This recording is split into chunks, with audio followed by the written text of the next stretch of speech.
참 예전에 아리조나에 있을 때에 거기서 크리스마스 이 자선 냄비를 할 때 하고 지금 이 산호세에 와서 자선 냄비를 하는 것하고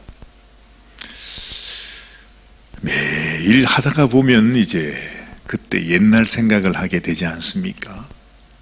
제 마음속에 그런 생각이 자꾸 들어요.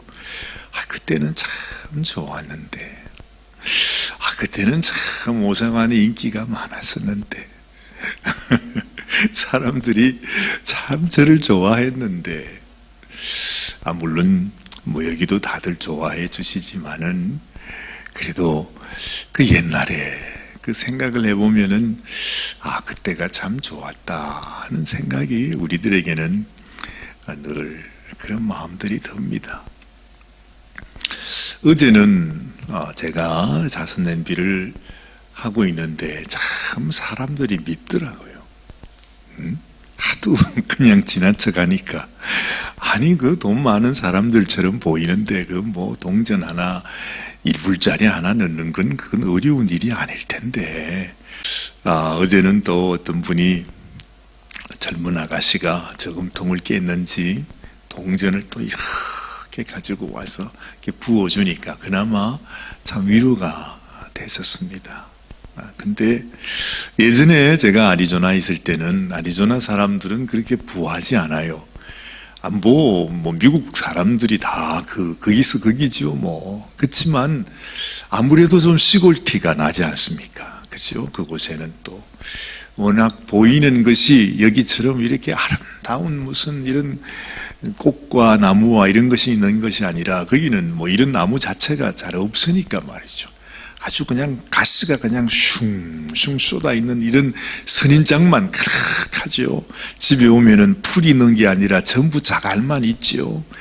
집 색깔도 전부 다 흑 색깔, 이런 고동색 색깔로 그냥 다 분위기가 완전히 다르잖아요. 산도 전부 뻘건 돌산이에요. 거기다가 선인장만 쫙 서 있으니까 이 사람 마음이 좀 가난해질 것 같아요. 거기는요. 그래서 그런지 벌써 거기서 제가 종을 이렇게 탁 치면서 한 곡조를 뽑아드리면 사람들이 막 감당을 못하는 거예요. 그걸 들어보겠다고 손에다 손을 들고서 말이죠. 나한테도 한 곡 해주시기 바랍니다. 아이고 참 얼마나 그게 그리웠는지 자기 앞에서 독창을 하라니까 1불짜리를 탁 들고 말이죠. 근데 또 그걸 보고 안 해드릴 수가 없잖아요. 그래서 또 그 앞에서 또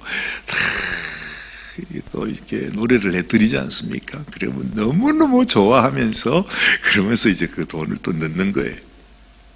그걸 보고 있으니 그걸 본 사람들이 전부 다 와가지고 자기도 다 같이 해달라네. 그래가지고 막 소리를 질러서 하면 사람들이 전부 다 이 돈을 1불짜리를 들고 쭉 줄을 서가지고 그걸 듣고 있는 거예요. 노래가 끝나면 이제 쭉 나가면서 다 돈을 넣어. 전부 다 돈을 넣기 때문에 돈 안 넣고 가는 사람은 간첩이야. 또 그냥 눈에 찍히지 않습니까? 그러니 안 할 수도 없어요. 그러니까 줄을 서서 기다리면서 돈을 빼서 돈을 넣고서 그렇게 갈 수밖에 없어요. 그게 아리조나의 자선 냄비의 전통이 되어버린 거죠. 참 돈을 줘서가 아니라 모습이 얼마나 그게 참 정겨워요. 그렇죠? 그 크리스마스 때에 참 주님 오시는 이 성탄에 찬양을 하는데 사람들이 줄을 서서 돈을 들고 받으시옵소서 하고 있으니까 그 모습이 너무너무 참, 그러니 제가 그때를 그리워하지 않을 수가 없잖아요. 제 마음속에 그런 생각이 들더라고요. 예수님이 왜 그 당시에 아주 부한 사람들, 정말 아주 멋있는 아주 그냥 온갖 것들을 가지고 있는 사람들을 예수님이 왜 싫어했을까? 그렇죠? 그 바리새인 서기관들 뿐만 아니라 하여튼 이 부자들이 얼마나 예수님이 그냥 미웠으면 부자들이 천국 가는 것은 낙타가 바늘기로 들어가는 것보다 훨씬 더 어렵다. 왜 그런 말을 했겠습니까?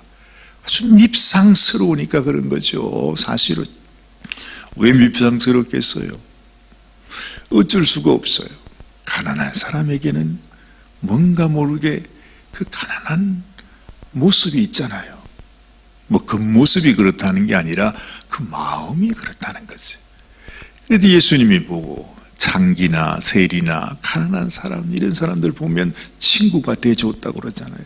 오히려 예수님이 그들 집에 찾아가서 그들과 함께 먹고 마시고 친구가 되어주고, 그리고 아주 이 돈 많고 뭐 이런 사람들 말이죠, 뭐 바리새인 서기관들을 그렇게 주님이 그냥 책망하셨다는 말씀을 보면, 이 세상에서도 우리가 부하게 사는 것보다 이 세상에서 그저 고기 먹는 것보다는 나물 먹으면서 뭐 그런 모습들, 그게 좋겠구나 하는 생각이 들어요. 왜 하나님께서 이 모세를, 궁전에 있는 모세를 끌어내 가지고 왜 저 미디안 촌 광야에, 거기는 그냥 풀도 없고 뭐 하여튼 아무것도 없는 광야예요, 그렇죠? 그리로 보내가지고서 세상에 40년 세월을 거기서 살게 하셨을까? 하여튼 모세가 지난 40년 동안 가지고 있었던 그 기름때, 하여튼 자기가 왕자다 하는 그 때를 말이죠, 하나님께서 그냥 확실하게 그냥 껍질을 다 벗겨버리는 거예요. 그것을 위해서 40년 동안을 이 모세를 궁전에서 빼가지고 미리한 광야, 그것으로 보내셨구나. 왜 보내셨겠습니까? 꼭 필요하니까. 그게 너무 소중하니까. 이 세상 궁전, 바로의 궁전에서 있는 것보다도 훨씬 더 귀하고 소중한 것은 아무것도 없는 광야, 그 시골, 그 속에서 양떼들과 함께 40년을 사는, 양떼를 친다는 게 애굽에서는 뭐라 그랬죠? 제일 천한 직업이에요. 하여튼 짐승하고 같이 있는 것은 이건 뭐 너무너무 천하지 이럴 데 없어서 이 애굽 사람들은 그것을 아주 천시 여겼다고 그러잖아요. 그래서 같이 오지도 말라고 말이죠. 그랬어요. 그런데 애굽의 왕자로 40년 동안을 컸던 그 모세가 이제는 양떼와 함께 그 광야에서 40년 동안 먹고 자고 그들과 함께 살아야 된다는 것은 그야말로 하나님께서 모세를 완전히 그냥 깨뜨려 버리는, 죽여버리는 거죠. 그 때를 완전히 다 벗어버리고 하나님이 새롭게 하나님의 사람, 하나님의 종으로 만들어 나가는 과정이었겠구나 하는 것을 우리가 어렵지 않게 짐작할 수가 있습니다. 그런데 그만큼 하나님께는요, 이 광야 생활이 너무 소중하답니다. 왜 소중해요? 예수님께서 가난한 사람을 좋아했다니까요. 지저분하고 추하고 그래도 거기에 인간미가 있어요. 예수님도 그랬던 것처럼 우리의 인생 속에서 내가 세상에서 그저 편안하게 남 부러울 것도 없지 그저 살아가는 그 모습보다 이 땅의 광야 인생, 너무 힘들고 어렵고 고난과 시련이 그치지 않는 그 삶, 그거를 하나님께서 더 귀하게 여기셨구나 하는 것을 우리가 또 하나 알게 되는 것입니다. 그래서 인생의 광야가 소중하다. 여러분들도 인생의 광야를 거쳐 오셨습니까? 아니면 지금 여러분들은 궁전에 계십니까? 광야에 계십니까? 우리가 하나님 앞에 드릴 감사의 제목이 있다면 하나님 나로 궁전에서 살게 하셔서 감사합니다. 그것보다도 하나님 나에게 광야를 경험하게 하시니 감사합니다. 그것이 훨씬 더 귀하고 또 큰 감사의 제목이라는 것을 오늘 이 아침에 우리가 한번 생각할 수 있으면 좋겠습니다. 예수님이 하늘나라 영광 보좌를 버리고 이 땅에 오신 것이 뭡니까? 예수님이 궁전을 버리고 광야로 오신 것을 의미하지 않습니까? 모든 것을 다 버리셨어요. 다 내려놓으시고 다 포기하고 예수님 스스로 아버지 뜻을 이루기 위해서 이 땅에 벌거벗은 아기가 되어서 세상에 오셨어요. 그걸 생각해 보면 모세가 지금 미디안 광야로 가게 되는 거하고 똑같잖아요. 그게 그걸 의미해 주는구나 우리가 알게 돼요. 예수님이 세상에 이 땅에 그 어린 아기로 오신 것도 그렇지만은 드디어 이제 공생애를 시작하면서 예수님이 어디로 나갑니까? 예수님이 광야로 나가십니다. 그렇죠. 하나님의 일을 이루기 위해서 하나님의 아들로 우리 인생들의 모든 죄를 다 대속하기 위해서 예수님이 처음으로 가게 된 것이 어디냐? 광야 안에 들어가서 거기서 40주야를 우리 주님이 굶주리시면서 시험을 받지 않았어요. 그 광야. 예수님에게도 모세에게도 그 광야가 너무너무 소중한 거예요. 하나님께서 절대로 하나님의 사람을 위해서 하나님의 뜻을 이루기 위해서 그냥 지나칠 수 없는 것이 광야라는 것입니다. 그렇죠? 세례 요한은 아예 광야에서 평생을 살았습니다. 그렇다면 나의 삶 속에서 내 인생의 광야, 그것이 무엇이든 간에 하나님 앞에 가장 소중한 것은 내 인생의 광야길에서 거기서 하나님을 만나는 것. 이 세상에서는, 궁전에서는 하나님을 만날래야 만날 수가 없어요. 아무리 만나려고 해도 거기서는 하나님이 아예 보이지 않아요. 여러분, 도해지에서 하늘을 보면 별이 보입니까? 그거 참 어렵습니다. 그렇죠? 그러나 저 광야에 나가 보십시오. 그 광야 깊은 아주 돌밖에 없는 산 속에서 하늘을 보면 하늘에는 헤아릴 수 없는 별들이 그냥 쫙쫙 있는 것을 우리가 보지 않습니까? 광야가 아니면 하나님도 볼 수가 없습니다. 그래서 광야가 소중한 것입니다. 이스라엘 백성들이 애굽에 있을 때 그들이 가끔 고기 가마에서 무슨 고기 국물이라도 좀 먹었던지 몰라요. 그런데 그들이 애굽 나라에 있을 때 하나님을 만날 수 있었습니까? 하나님의 은혜를 경험할 수 있었습니까? 하나님의 기적을 체험할 수 있었습니까? 아니요. 그곳에서는 하나님을 찾을래야 찾을 길이 없어요. 그런데 하나님께서 그 백성을 광야로 데리고 오셔서 그때부터 하나님께서 하늘에서부터 만나를 내리시지를 않나, 구름 기둥과 불 기둥으로 하나님의 살아계심을 그들에게 보여주시는 것입니다. 놀라운 기적이. 사실 이스라엘 백성들의 눈으로 보면 이제는 광야길 속에서 고생길밖에 안 남았어요.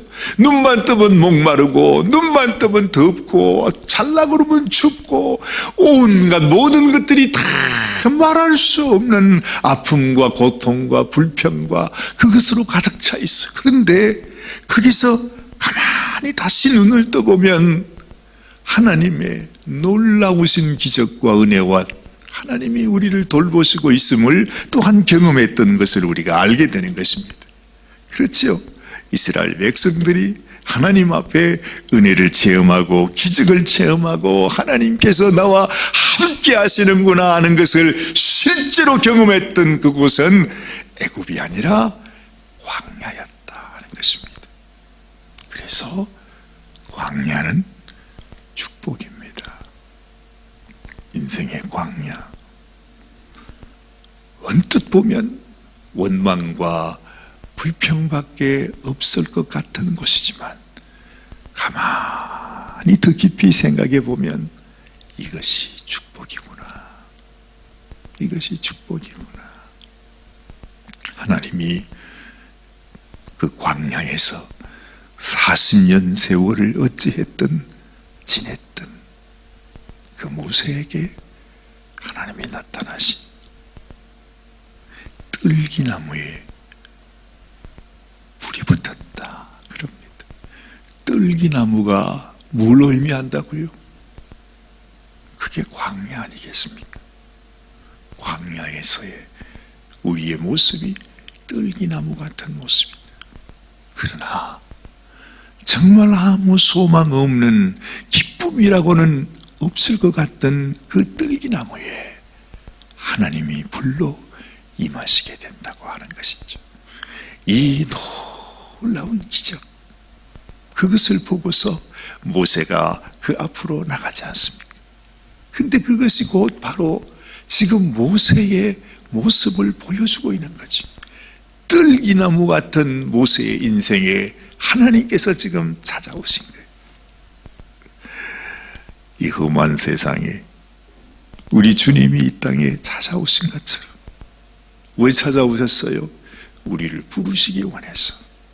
수고하고 무거운 짐진 너희들아 내게로 오너라. 부르기 위해 주님이 오신 거 아니에요. 지금 모세가 성탄절을 맞고 있는 것입니다. 이 모세에게 하나님이 찾아오십니다. 왜 찾아오십니까? 모세를 부르기 위해서. 모세야, 모세야, 내가 너에게 왔다. 이곳은 거룩한 곳이다. 네가 이제 나의 이 거룩한 나의 영광이 있는 이곳으로 왔다.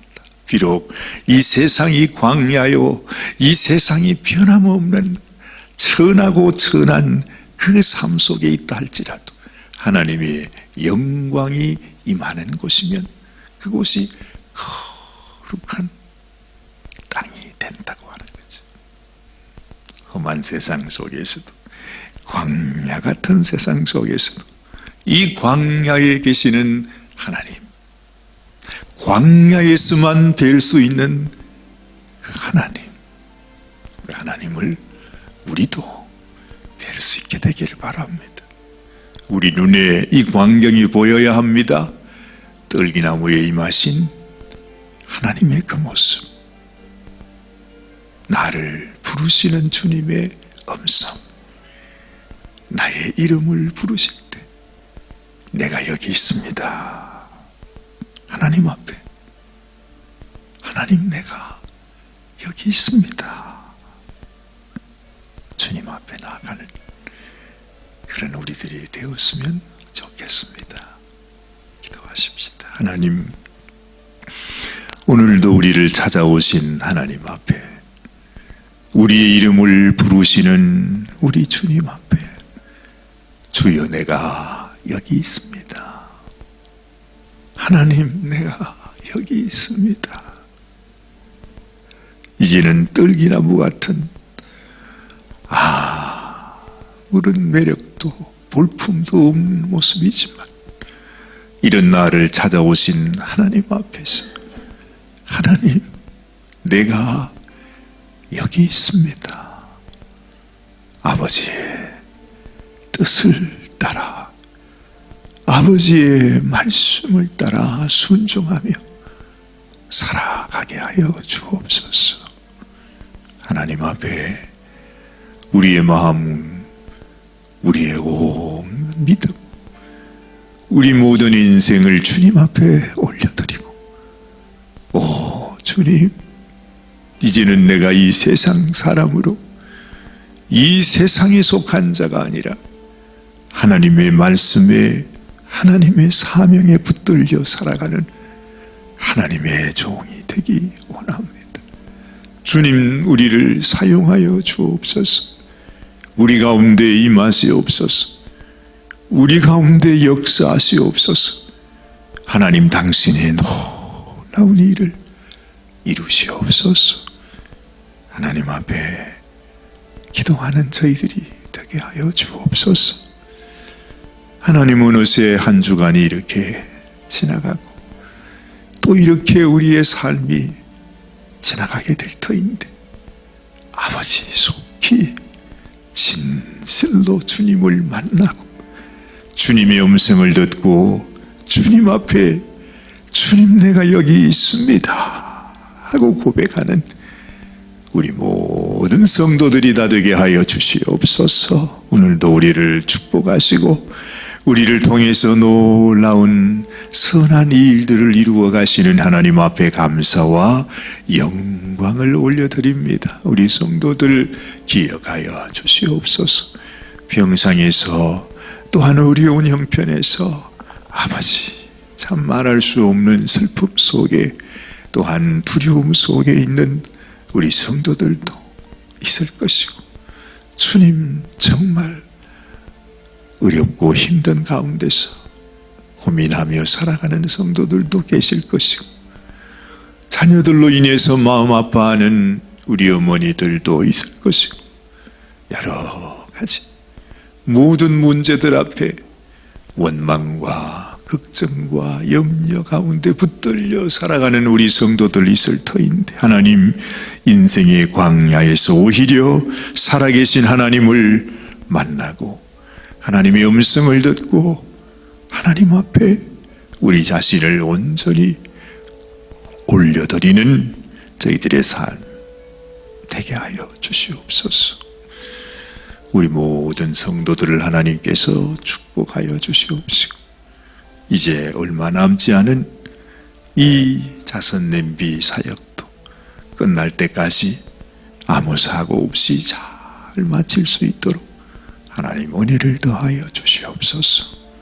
감사드리오며 우리 주님 예수님의 귀하신 이름 받들어 간절히 축복하며 기도드리옵나이다. 아멘.